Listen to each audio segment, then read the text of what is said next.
ओम श्री गुरुभ्यो नमः। नास्ति बुद्धिर्युक्तस्य न चायुक्तस्य भावना न चाभावयतः शांतिरशांतस्य कुतः सुखम। याचा अर्थ असा, जो अयुक्त आहे, म्हणजे अयुक्त या शब्दाचा अर्थ योगरहित जो आहे, म्हणजे ज्याचे इंद्रिय आणि मन हे स्वाधीन नाही आहेत, त्याला म्हणतात अयुक्त. अशा मनुष्याला बुद्धी त्याची होत नाही, म्हणजे बुद्धी आत्माकार होत नाही. बुद्धी नाही आहे म्हणजे अयुक्ताला बुद्धी नसते असं त्याचा अर्थ आहे. सरळ सरळ त्याचा अर्थ तो मूर्ख असं नाही अर्थ, की अयुक्त या शब्दाचा अर्थ योगरहित जो मनुष्य आहे, म्हणजे ज्याचं योग चित्तवृत्ती निरोध हा, म्हणजे इंद्रिय आणि मन हे दोन्ही ज्याच्या ताब्यात नाहीत, स्वाधीन नाहीत, संयमरहित असा जो मनुष्य आहे त्याला अयुक्त असा शब्द प्रयोग केला जाईल. अशा माणसाची बुद्धी ही ब्रह्माकार होत नाही. कारण काय, कुठल्याही वस्तूचं आपल्याला ज्ञान करून घ्यायचं आहे, साक्षात्कार करून घ्यायचा असेल तर आपल्या अंतःकरणाची म्हणजे बुद्धीची, बुद्धी आणि अंतःकरण एकच, ही वृत्ती ही तदाकार व्हायला पाहिजे. जोपर्यंत अंतःकरण तदाकार होत नाही तोपर्यंत आपल्याला त्या वस्तूचं ज्ञान होत नाही. म्हणजे प्रत्यक्ष असलं तरी ती स्थिती आहे, अप्रत्यक्ष असलं तरी सुद्धा ती स्थिती आहे. म्हणजे समोर वस्तू आहे किंवा समोर तुम्ही काही एखादी गोष्ट पाहत आहात आणि दुसरा माणूस तुम्हाला बोलत आहे, तर तो जो बोलतोय त्याकडे तुमचं लक्ष नसतं. तुम्ही पुन्हा थोडा वेळानंतर काय म्हणलं सांग, इथं का, आता त्याचं कारण तुमची बुद्धी त्याच्या बोलण्याकडे तदाकार झालेली नसते, त्या बुद्धींना तो आकार धारण केलेला नसतो. तसंच आहे. किंवा एखादी गोष्ट तुम्ही तुमच्या विचारात आहात आणि कोणतरी काहीतरी मागचं सांगतंय, तर जोपर्यंत अनुमानाचा विषय असेल, शब्दाचा विषय असेल, काही असेल, ते त्यातले विषय जोपर्यंत तुमच्या बुद्धीत उतरत नाहीत, तर बुद्धीत तुमची त्याच्याकडे लक्ष दिल्या जात नाही, आकार होत नाही. या शब्दाचा अर्थ आपल्या दृष्टीने आपण म्हणू, म्हणजे बुद्धीचा आणि त्या विषयाचा हा संबंध आला पाहिजे. बुद्धी संबद्ध विषयच ग्रहण होतो असा सरळ नियम आहे. विद्यार्थ्याला सुद्धा लवकर विषय का कळत नाही, त्याचं कारण त्याचं त्याच्यात लक्ष लागत नाही. एखादा विद्यार्थी असतो, त्या विद्यार्थ्याला किती वेळा सांगितलं तरी त्याला ते लक्ष देत नाही. का लक्ष देत नाही याचं कारण एकच असतं, की त्याचं बऱ्याच वेळा, म्हणजे त्यातल्या ग्रहण क्षमता जी असते त्याची, तो भाग वेगळा, IQ तपासणं हा वेगळा मुद्दा झाला. पण मुळात बऱ्याच वेळा IQ चांगला असूनही पुष्कळ वेळ विषय लक्ष देत नाही. कारण त्या माणसाचं, त्या पोराचं, त्या विद्यार्थ्याचं लक्ष त्यात नसतं. त्याचं लक्ष केंद्रित झालं की त्याला तो विषय कळायला लागतो, असं होतं. म्हणून बरेच लोक जे आहेत त्यांच्या त्या मनावरच, म्हणजे अभ्यास सुद्धा वाढवायचं जर असेल तर ते मनाची एकाग्रता वाढल्याशिवाय अभ्यास वाढत नाही किंवा बुद्धिमत्ता वाढत नाही. म्हणून जे स्मृती वाढवा वगैरे असे जे कार्यशाळा घेतात की नाही, ते लोकसुद्धा मनाची एकाग्रता वाढवण्याचाच विषय सांगतात. त्याचं कारण ते. तर असं आहे की बुद्धीचा त्या विषयाशी जोपर्यंत पूर्णपणे संबंध निर्माण होत नाही तोपर्यंत तो विषय त्या बुद्धीनं गृहीत होत नाही, असा तर नियम आहे. म्हणून याला म्हणतात, यालाच वेदांताच्या परिभाषेत असं म्हटलंय की बुद्धी ही त्याचा आकार धारण करते. मी पुष्कळ वेळा मागे सांगितलं की वेदांताची जी प्रत्यक्षाची प्रक्रिया आहे ती अशी आहे की जसं एखाद्या तळ्यातलं पाणी हे नालेद्वारा बाहेर पडतं आणि नाल्या किंवा नळ वगैरे याच्याद्वारा बाहेर पडून शेतामध्ये जातं, आणि शेतामध्ये गेल्यानंतर तिथं जे आळे असतात त्या आळ्याचा आकार धारण करतं त्या झाडांच्या तिथं, आहे की नाही. हे जसं पाण्याचं आहे तसं अंतःकरण हे आपल्या इंद्रियांच्या द्वारा विषय देशाला जातं. म्हणजे जिथं विषय असेल तिथं जातं ते इंद्रिय, आणि त्या विषयाचा आकार धारण करतं. त्या आकार धारण करण्यालाच म्हटले वृत्ती. तो आकार धारण करणे म्हणजे वृत्ती शब्दाचा अर्थ हा आहे. आपण जे अंतःकरणाची वृत्ती म्हणतो ना, अंतःकरणाची वृत्ती हा जो शब्द आहे, आपण पुष्कळ वेळ वृत्ती हा शब्द स्वभाव या अर्थानं वापरतो. मग व्यवहारात जेव्हा बोलतो तर तो अर्थ इथं वेदांतात अभिप्रेत नाही आहे. वेदांतात अंतःकरणाची वृत्ती या शब्दाचा अर्थ अंतःकरण विषय देशाला जाऊन ज्यावेळेस अंतःकरण त्या विषयाचा आकार धारण करतं, संबंध निर्माण करतं, ते संबंध निर्माण करणे याला म्हटलंय काय वृत्ती. तर कुठल्याही बुद्धीचं आपलं विषयाचं ज्ञान हा जोपर्यंत आकार धारण होत नाही का तोपर्यंत होत नाही आपल्याला. प्रत्यक्ष अप्रत्यक्ष भाग वेगळा. तर ब्रह्म्याचं सुद्धा ज्ञान होण्यासाठी बुद्धी ब्रह्माकार व्हायला पाहिजे. ब्रह्मसुद्धा जाणायचं आपल्याला. ब्रह्म किती सूक्ष्म असू द्या पण तरीसुद्धा बुद्धीचं किंवा अंतःकरणाची ती वृत्ती निर्माण व्हायला पाहिजे. म्हणून त्यांनी ब्रह्मण्य ज्ञाननाशाय वृत्तीव्याप्यत्व मिष्यते फलव्याप्यत्वमेवास्य शास्त्रकृद्भिः निवारितम असा एक श्लोक आहे पंचदशीमध्ये की ब्रह्म्याच्या ठिकाणचं अज्ञानाचा नाश करण्यासाठी ब्रह्मविषयक जे अज्ञान आहे आपल्याला ब्रह्म काय ते कळत नाही, ब्रह्म्याचं स्वरूप काय ते आपल्याला माहीत नाही, हे जे काही अज्ञान आहे या अज्ञानाच्या नाशासाठी वृत्तीव्याप्यता अपेक्षित आहे. वृत्तीव्याप्यता म्हणजेच ब्रह्माकार वृत्ती होणं अपेक्षित आहे. ते सांगतात जो अयुक्त असतो, जो इंद्रिय आणि मन याला आपल्या ताब्यात ठेवत नाही अशा माणसाचं अर्थातच मन इकडे तिकडे भटकणार. आणि ज्याचं मन इकडे तिकडे भटकेल त्याचं बुद्धीचा आकार किंवा त्याचं अंतःकरण ब्रह्माकार कसं होईल, नाहीच होणार. ते सांगतात ते की नास्ति बुद्धी अयुक्तस्य नचायुक्तस्य भावना. आणि त्यामुळे त्याची भावना पण होत नाही की अहम ब्रह्मास्मी म्हणून. ही अंतःकरणाची ही जी दुसरी एक वृत्ती भावना थोडीशी पुढली पायरी ब्रह्माकार वृत्ती होऊन अहम ब्रह्मास्मी वृत्ती होणं ही त्याची होणारच नाही. आणि म्हणून नचा भावयता शांती. आणि ज्याची अशी भावना नसते अशा माणसाला शांती प्राप्त होत नाही. किती तो वरवर पाहता कसाही किती सुख समृद्धी काही असलेला असला तरी त्याला शांतीपूर्ण म्हणायची 100% समाधान ज्याला म्हणतात 100% शांती ती त्याला भेटत नाही. आणि अशांतस्य कुतः सुख. ज्याला शांती नाही त्याला सुख कुठून प्राप्त होणार. सुख अजिबातच प्राप्त होणार नाही. म्हणजे त्याला सुखही पूर्ण प्राप्त होत नाही. कारण ब्रह्म हेच पूर्ण सुखाकार आहे. ब्रह्मप्राप्तीमध्येच पूर्ण सुख आहे. अन्यत्र कुठे पूर्ण सुख नाही. जे काही आपल्याला विषयांच्या द्वारा प्राप्त होणारं सुख आहे हे वृत्तीजन्य सुख असल्यामुळं हे नाशवंत आहे. हे लगेच संपून जातं. म्हणजे जेवढ्या वेळापुरता आपण एखादा आनंद गोष्टीचा घेतला तर ते किती क्षण राहील. एखादा क्षण, 2 क्षण, एखादा तास. समजा गृहीत धरा की 3 तासाचा एखादा सिनेमा तुम्हाला आवडतो म्हणून तुम्ही पाहता आणि त्याचा आनंद घेता तर तुमचं ते वृत्तीजन्य जे सुख आहे सिनेमा पाहायचं ते किती वेळ राहिलं, 3 तास राहिलं. सिनेमा संपला की संपून गेलं. ते सुख नष्ट झालं की दुसरं काहीतरी मध्येच येतं. आणि ब्रह्मप्राप्तीनंतरचं जे सुख आहे हे किती तास, किती वेळ, किती मिनिट असा विषय नाही आहे. ते नष्टच होत नाही. ते काय म्हणजे सुखच राहतं, दुसरं काहीच राहत नाही तिथं. तिथं दुःखाचा विषयच येत नाही. म्हणून सुखप्राप्तीचं बोलत असताना इतर दुःख असलेले दुःख नष्ट होणं एक महत्वाचं आहे. आणि नवीन दुःखही निर्माण न होणं हे दुसरं महत्वाचं आहे. पूर्ण सुख प्राप्तीच्यासाठी ह्या 2 अटी अत्यंत आवश्यक आहेत. ज्याला मोक्ष म्हणतात ना ते तर ते मोक्ष म्हणत असताना स्वसमानाधिकरण दुःख प्रागभाव असमानकालीनत्व अपेक्षित आहे. तिथं कळलं का? याचा अर्थ काय की भविष्यात दुःख उत्पन्न होणार नाही याची पूर्ण गॅरंटी पाहिजे. आणि असलेले दुःख नष्ट झाले पाहिजे. ह्या 2 अटी आवश्यक आहेत. म्हणजे वर्तमानातले सगळे दुःख नष्ट संपलेले पाहिजेत आणि भविष्यातले दुःख उत्पन्नच होणार नाहीत. म्हणजे दुःखाचा प्रागभाव असता कामा नये असा त्याचा अर्थ. होऊच नाही, होणार नाही. तर हे फक्त ही जी अवस्था आहे तेव्हा आपल्याला एखाद्या वस्तूचं पूर्ण सुख भोगता येतं. हां, त्याला सर्व सुखी की पुन्हा दुःख होणार नाही. हां, पूर्ण ज्ञान झाल्याशिवाय ते होत नाही.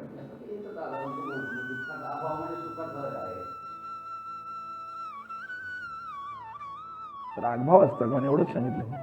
दुःखाचा अभाव कुठं म्हणते मी. दुःखाभाव ही वस्तुस्थिती वेगळी, सुख वेगळं. दुःखाभाव जर सुख म्हटलं तर माणसं दुःख जावं असं म्हणतात का सुख यावं म्हणतात. त्याला स्वतंत्र अस्तित्व आहे ना. अभावात्मक दुःखाभाव म्हणलं की यात अडचण काय होते. दुःखाभाव म्हणजे सुख म्हणलं म्हणजे काय होतं की सुख या नावाची वस्तूच नाही आहे. सुख या नावाचा पदार्थच नाही आहे. तो अभावच आहे असा त्याचा अर्थ होतो. तसं नाही ना.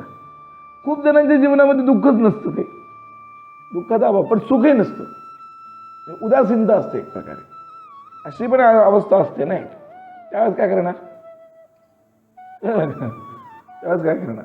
म्हणून पण सुखाचा नाश लगेच होऊ शकतो किंवा येणारं दुःख आहे अशी चिंता जरी आपल्या मनाला लागली तरी मिळालेलं सुख आपण नीट घेत नाही. आत्ता एखादं चांगलं सुख आहे, खूप चांगलं आहे, तरी सुद्धा काय होतं की चांगलं आत्ता सध्या म्हणजे जुन्या लोकांचं तरी असं होतं, आत्ता ती कन्सेप्टच हे झाली की मिळालेला पैसा सगळं उडवणे. हा इतर देशातला कन्सेप्ट आता भारतातही सुरू झाला आहे. जुने लोक किती पैसे मिळाले तरी उडवत नव्हते, खर्च करत नव्हते, उद्या लागते म्हणायचे असं म्हणून ते ठेवून द्यायचे, म्हणजे असलेल्या पैशाचे ते उपभोग घेत नव्हते. मग काही दिवसांनी ते जुने लोक तर ते ह्याच्यात बुक गाडून ठेवायचे, मरून नंतर त्याच्यावर साफ होऊन बसायचे, काही असो आहे की नाही. म्हणजे याचा काय अर्थ, याला काय अर्थ नाही ना. म्हणजे काय झालं की पैसा भरपूर असला जरी जवळ, तरी त्या पैशाचं उद्या पैसा लागेल म्हणून आज खर्चायचा ना, म्हणजे आजही दुःख काढायचं आणि उद्या ते दुःखाचा विचार करत बसायचा. ही जी कन्सेप्ट आहे ही काय करते की माणसाला सुख चालू असताना सुद्धा येणाऱ्या संकटाची, येणाऱ्या दुःखाची भीती ही माणसाला त्या असलेल्या धनाचं म्हणा, असलेल्या त्या सुखाचं म्हणा उपभोग घेऊ देत नाही. म्हणून जीवनामध्ये, संसारामध्ये जे काही सुख मिळतं ते विषयजन्य सुख जे काय असेल ते सुख हे तुम्हाला पूर्ण अंशानं सुख नाही, तर ते वस्तुतः ते मूळ सुखाचं फक्त प्रतिबिंब आहे. मूळ सुख जे आहे परब्रह्माचं जे स्वरूप, सुखस्वरूप, परब्रह्म हा सुखस्वरूप आहे की नाही. विठ्ठल हा कसा आहे, तो सुख स्वरूप आहे, सुखसागर आहे, सुखस्वरूप आहे. सुख हेच त्याचं स्वरूप आहे, सच्चित आनंद. सर्व सुखाचे आगर म्हणलं तर सागर आगर एकच की. तर सच्चिद आनंद आहे ना परमात्मा. सच्चिदानंद स्वरूपाय विश्वोत्पत्त्यादि हेतवे तापत्रय विनाशाय श्रीकृष्णाय वयं नमः. भगवंत कसं आहे, सच्चिदानंद स्वरूप आहे. सत या शब्दाचा अर्थ त्रिकालाबाधित सत्य, म्हणजे चित या स्वरूपाचा अर्थ ज्ञान, भक्ती, आणि आनंद म्हणजे सुखस्वरूप. म्हणजे परमात्मा हा नित्य आहे, ज्ञानरूप आहे आणि आनंदरूप आहे, हा त्याचा अर्थ आहे. तर त्याचं प्रतिबिंब म्हणजे आपल्याला जे काही ज्ञान होतं ते ज्ञानसुद्धा वृत्तीरूप जे ज्ञान होतं ते सुद्धा मूळ ज्ञानाचं प्रतिबिंब आहे. घटपटाधिकांचं जे ज्ञान होतं आपल्याला ते सुद्धा ज्ञान मूळ ज्ञानाचं फक्त प्रतिबिंब आहे, खरं ज्ञान नाही. ते वृत्तीरूप ज्ञान जे आहे ते म्हणून ते नष्ट होतं. परमात्मा जो आहे त्याचं ज्ञान जे आहे, तो ज्ञान जे आहे ते कधी नष्ट होत नाही, कारण तो नष्ट होत नाही, कारण ज्ञान आणि परमात्मा एकच आहे. पण परमात्मा नष्ट होत नाही म्हणून ज्ञानही नष्ट होत नाही. पण आत्ता व्यवहारात होणारं जे ज्ञान आहे ते वृत्तीशी निगडीत असल्यामुळं, वृत्तीनं उत्पन्न होणारं असल्यामुळं ते ज्ञान नष्ट होतं. म्हणून ते ज्ञान प्रतिबिंबच आहे मूळ ज्ञानाचं. हे जसं ज्ञानाच्या बाबतीत आहे, अगदी त्याच पद्धतीनं सुखाच्या बाबतीत पण आहे की वृत्तीचं प्रतिबिंब, त्या मूळ ज्ञानाचं प्रतिबिंब त्या वृत्तीमध्ये पडलेलं असतं, त्याला आपण सुख समजतो, पण तसं नाही. म्हणून ज्याची अहम ब्रह्मास्मी अशी भावना नाही अशा माणसाला शांती प्राप्त होत नाही, आणि ज्याला शांती नाही त्याला सुखही प्राप्त होत नाही. कुठं सुख म्हणजे मिळणारच नाही सांगितलं, याला कैमुतिक न्याय म्हणतात. हेच नाही मिळतं हे कुठून मिळेल असं ते म्हणायचं, की ज्याला शांतीत नाही त्याला सुख कुठून मिळेल हे त्यांना भगवंताला म्हणायचं. म्हणजे या सगळ्याचं मूळ जे आहे, ज्याला काही शेवटचं प्राप्त करायचं म्हणजे सुखप्राप्ती जर करायची असेल तर त्याचं मूळ त्यांनी सांगितलं की जो योगयुक्त आहे त्यालाच हे सगळं प्राप्त होतं, हे त्यांना सांगायचे. हे त्यांनी व्यतिरेकानं सांगितलं. आत्तापर्यंत हे सगळं त्यांनी विधानात्मक सांगितलं होतं, आता ते व्यतिरेकाने सांगतात की ज्याला योग नाही, ज्याच्यावर इंद्रिय स्वाधीन नाही, त्या माणसाला बुद्धी नाही म्हणजे ब्रह्माकार वृत्ती नाही, आणि ज्याला ब्रह्माकार वृत्ती नाही त्याचं अहमब्रह्मास्मी भावना नाही, ज्याची अहमब्रह्मास्मी भावना नाही होत त्याला शांती नाही, आणि ज्याला शांती नाही त्याला सुखही नाही. हे सगळं अभावात्मक बोलले, ते याला व्यतिरेकानं बोलणं असं म्हणतात. ते सांगतात की नास्ति बुद्धी अयुक्तस्य नचायुक्तस्य भावना नचाभावयत शांती अशांतस्य कुतः सुखम. ते सांगतात ये युक्तीची कडसणी नाही जयाच्या अंतःकरणी तो आकळीला जाण गुणी विषयाधिकी. या युक्तीची म्हणजे या योगाची कडसणी म्हणजे सवय, ज्याच्या किंवा वृत्ती ज्याच्या अंतःकरणामध्ये अजिबात नाही, तो आकळला जाण गुणी विषयाधिकी, तो विषयाधिकामध्येच पूर्णपणे आकळला गेलेला आहे, विषयाधिकामध्ये रममाण होणार आहे, हे आपोआप समजून घे म्हणाले. तया स्थिरबुद्धी पारता कही नाही सर्वता आणि स्थैर्याची असतात तेही नुपजे. त्या अशा माणसाला जो विषयामध्ये आसक्त झाला, मग विषय कोणताही असो बरं, कुठलाही असो, म्हणजे चांगला असेल नाहीतर वाईट असेल. विषय हा विषयत्वेनं वाईटच आहे. चांगली भावना असली तरी वाईटच आहे, वाईट भावना असली तरी वाईटच आहे. म्हणून जे लोक असं म्हणतात की नाही आम्ही देशसेवा केली मग मुक्त होतील, ते काही मुक्त होत नाही. देशसेवा वगैरे देशसेवेच्या ठिकाणी ठीक आहे, मुक्तीला हे काही उपयोगाला येत नाही. अलग लक्षात. किंवा अन्य काही दृष्ट्या रीतीने म्हणतात आम्ही असं केलं तर तसं होईल, तसं होत नाही. कुठलीही वासना, कुठलीही इच्छा, कुठलाही विषय हा शेवटी देशसेवा असेल, देशभक्ती असेल, काही असेल, हा ब्रह्मज्ञानाच्या परिप्रेक्ष्यामध्ये जेव्हा आपण पाहू, ब्रह्मज्ञानाच्या दृष्टीने त्याच्याकडे जेव्हा पाहू, तेव्हा तो संसारांतर्गत येतो. आणि संसारांतर्गत असलेला कुठलाही विषय हा शाश्वत सुख देऊ शकत नाही तुम्हाला. हा सरळ नाही. म्हणून तया स्थिरबुद्धी पार्थ कही नाही सर्वता. जो असा आकळला असेल अशा माणसाची बुद्धी कधीही स्थिर होऊ शकत नाही. आणि स्थैर्याची आस्था आणि स्थिर व्हावं असंही त्याच्या मनाला कधी वाटत नाही. कही नुपजे. ज्ञानोबारायांनी थोडी म्हणजे गीतेपेक्षा पुढे जाऊन सांगितलं की स्थिर होतच नाही, पण स्थिर व्हावं असंही त्याला वाटत नाही. स्थैर्याची आस्था तेही नुपजे, उत्पन्नच होत नाही त्याच्या मनामध्ये. निश्चलत्वाची भावना जरी नव्हेची देखे म्हणा तरी शांती केवी अर्जुना आपू होय. आपण निश्चल आहोत, आपण हलणारे नाही आहोत, ब्रह्म आहेत ना आपण, म्हणजे आपल्याला मृत्यू नाही, आपण चलणारे नाही आहोत. भगवंताचं एक नाव अच्युत आहे ना. अच्युत म्हणजे काय, जो च्युत होत नाही, जागेवर हलत नाही. अव्यय हा शब्द आहे बघा. अव्यय या शब्दाचा अर्थ होतो यन्नव्येती तदव्ययम. म्हणजे व्याकरणात सुद्धा अव्यय म्हणून असतं. तर ते व्याकरणातला अव्ययाचा अर्थ असा की त्याला कुठलीच विभक्ती लागत नाही म्हणून ते अव्यय असतं. ते धातूचे त्याला प्रत्यय लागत नाहीत, शब्दाचे प्रत्यय लागत नाहीत, कमी जास्त काहीच होत नाही, आहे तसंच होतं पण त्याला अव्यय म्हणतात. भगवंताचं तसंच आहे, तो कमी जास्त काहीच होत नाही, आहे तसाच असतो म्हणून तो अव्यय आहे. ज्याचा व्यय होत नाही, व्यय म्हणजे खर्च, नाश, ज्याचा होत नाही तो अव्यय. तर ही भावना मी ब्रह्म म्हटलं, ही भावना दृढ झाली म्हणजे नुसतं म्हणून नाही होणार. अपरोक्ष अनुभूती ज्याला येईल त्याला अर्थातच मी निश्चल लक्ष देईल. मी हलणार नाही आहे, मी अत्यंत चांचल्य माझ्या ठिकाणी नाही आहे, माझा नाश होणार नाही आहे, काहीतरी जगाचं काय व्हायचं ते होईल, मला काही होणार नाही, ही भावना ज्याची तीव्र आहे त्या माणसाला कधीतरी म्हणजे त्या माणसाला सुख प्राप्त होतं. पण ज्याला ही नाही आहे त्याला काय होईल, म्हणाले निश्चलत्वाची भावना जरी नवेची देखे मना, अशी भावना ज्याच्या मनामध्ये नाही तरी शांती केवी अर्जुना आपू होय. त्याला शांती कशी आपोआप प्राप्त होईल, होणारच नाही, अजिबात शांती प्राप्त होणार नाही. आणि जे तर शांतीचा जिव्हाळा नाही ते तर सुख विसरून न रिगे कही. जिथं शांतीचा जिव्हाळा नाही म्हणजे शांतीच नाही आहे तिथं सुख तरी कशाला येईल. कैसा जैसा पापियांचा ठाई मोक्षून वसे. तेच सांगितलं की अर्थात दृष्टांत दिला की जसं पापी माणसाला मोक्ष कधी मिळणार नाही तसं अशांत माणसाला सुख कधी मिळणार नाही. म्हणजे त्याचा अर्थ तोच आहे की जो अशांत तो पापीच आहे. त्याचा विचार जर केला तर हे सिद्धांत आणि दृष्टांत एकच आहेत. कळलं का, इथं सिद्धांत दृष्टांत एकच दिला. देखे अग्निमाजी घापती ती बीजे जरी विरुडती तरी अशांत सुख प्राप्ती घडवू शके. अग्नीमध्ये जळालेले घातलेले जर बी जर वाढायला लागलं तर मग अशा माणसाला शांती प्राप्त होईल म्हणाले. अग्नीमध्ये जळलेलं बीज कधीही उगवत नाही, हा सरळ नियम आहे. म्हणजे हा सामान्य नियम आहे. याला एक अपवाद आहे, ते म्हणजे वेत्र भामतीकाराने एक दृष्टांत दिला आहे. भामती पुस्तक वेत्र बीजाचा दृष्टांत आहे. तिथं काहीतरी ते उलट जाळल्या त्याच्या भस्मापासून काहीतरी होतं असं आहे बौद्धनंतर. पण सामान्यपणे काय म्हणतात, सामान्य नियम जो आहे की भर्जिता क्वथिता धाना प्रायो बीजाय नेष्यते. भागवताचा हा शब्द आहे की भर्जिता आणि क्वथिता, भाजलेले आणि काढलेले बीज कधीही उगवत नाही.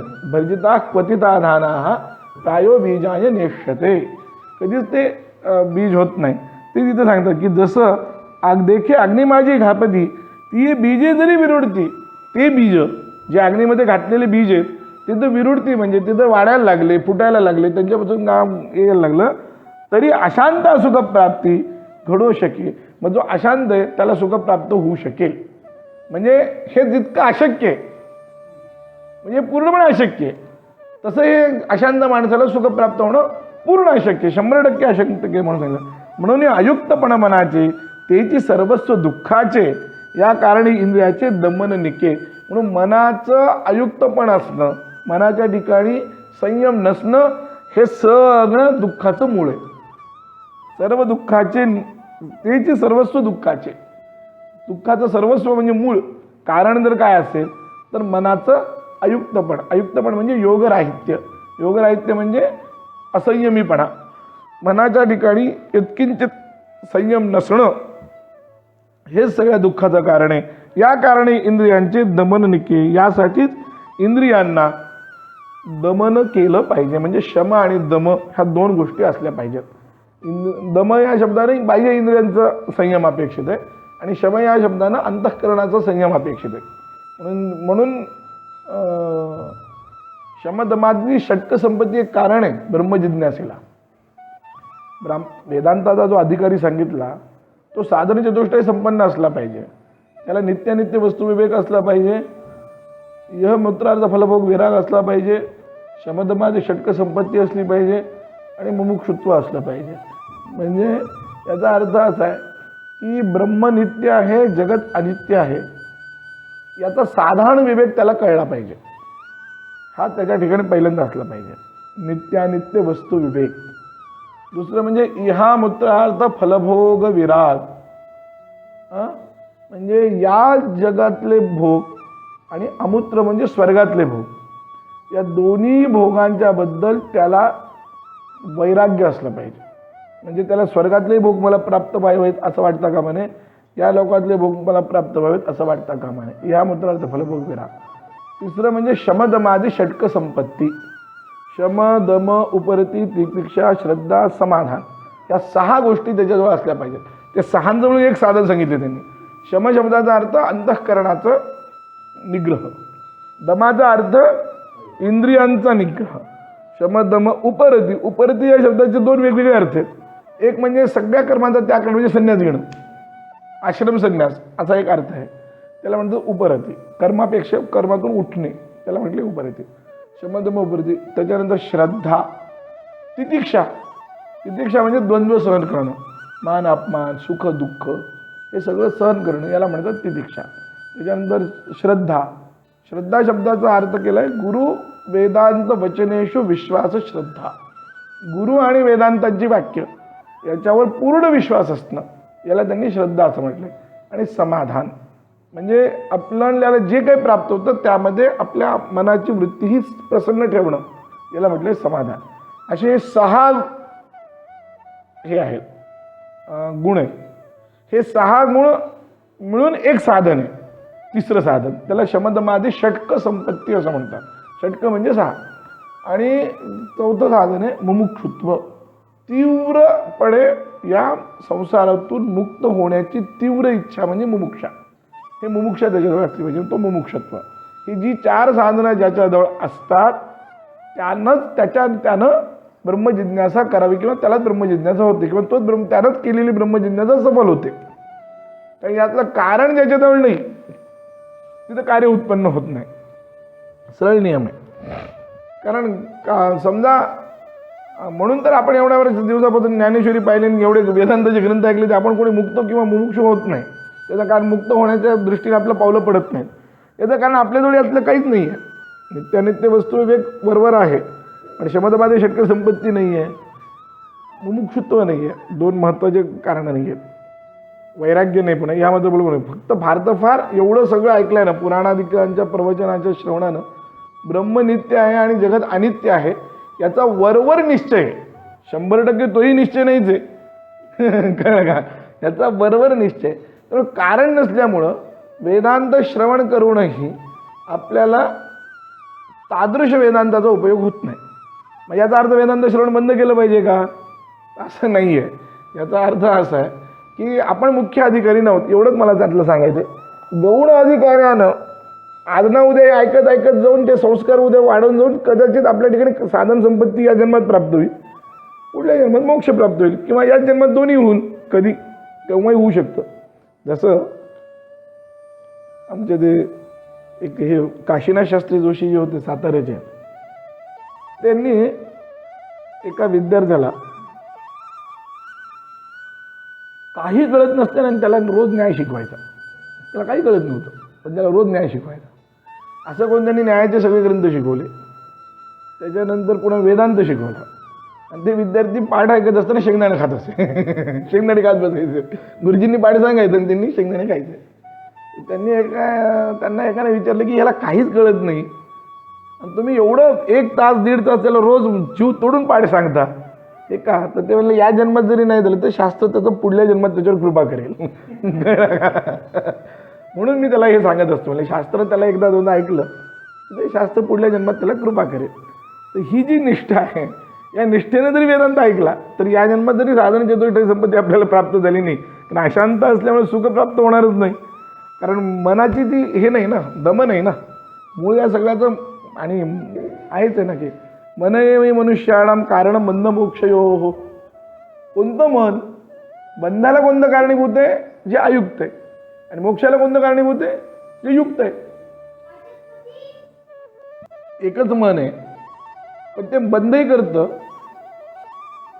आणि मोक्षही देतं. पण बंध आणि मोक्ष यासाठी अयुक्तम आणि युक्त असा त्यातला फरक आहे. कारण अंतःकरणाशिवाय तर काहीच होणार नाही. ब्रह्मसाक्षात्कार जरी करायचा आहे ते अंतःकरण पाहिजेच आहे. आणि विषयाचा जरी साक्षात्कार करायचा आहे आपल्याला तरी अंतःकरण पाहिजे. दोन्ही ठिकाणी वृत्तीशिवाय काम होणार नाही आहे. अंतःकरणाची वृत्ती दोन्हीकडे अपेक्षितच आहे. फक्त योग्य आणि अयोग्य. अयुक्त मन हे बंधाला जास्त कडे घेऊन जाईल आणि युक्त मन आपल्याला मोक्षाकडे घेऊन जाईल. अवधूत चिंतन श्री गुरुदेव.